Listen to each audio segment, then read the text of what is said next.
Hi, I'm Matthew Malcolm with California Ag Network, reporting to you from the Cloverdale Fairgrounds in Sonoma. Today, American Vineyard Magazine hosted our annual Grape Expo, where hundreds of growers gathered to learn about the latest industry research underway. Roy Thornton, a professor of enology at Fresno State University, reported on their current research to more effectively measure rot in wine grapes. So, what's rot?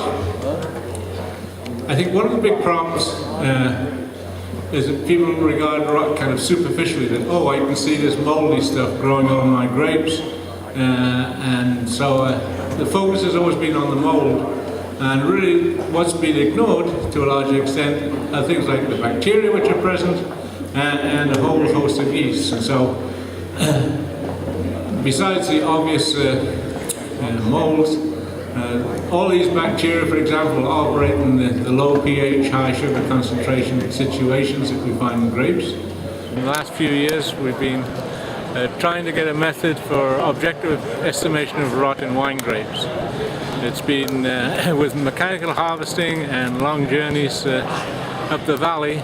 The grapes arrive, a lot of juicing, very hard to determine how much rot there is in there by just a visual inspection. And we've been working with a spectroscopic method, which is usually using infrared spectroscopy. It's been pretty successful. We've got some good calibrations for Zinfandel and Chardonnay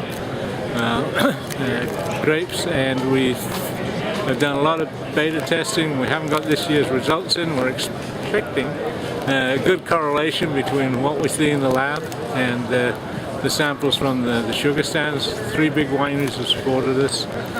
So we're very optimistic that this technology is something that the industry can live with, can use, and maybe it's reduced the friction between grape grower and winemaker at the sugar stand. It's a very difficult situation. We potentially might be able to develop universal calibrations to determine rot in red grape wine grapes and rot in white wine grapes separately. So we're starting some preliminary work on that, which looks very promising. Thank you, Roy. Learn more about research like this in your monthly issue of American Vineyard Magazine. I'm Matthew, CaliforniaAgNet.com.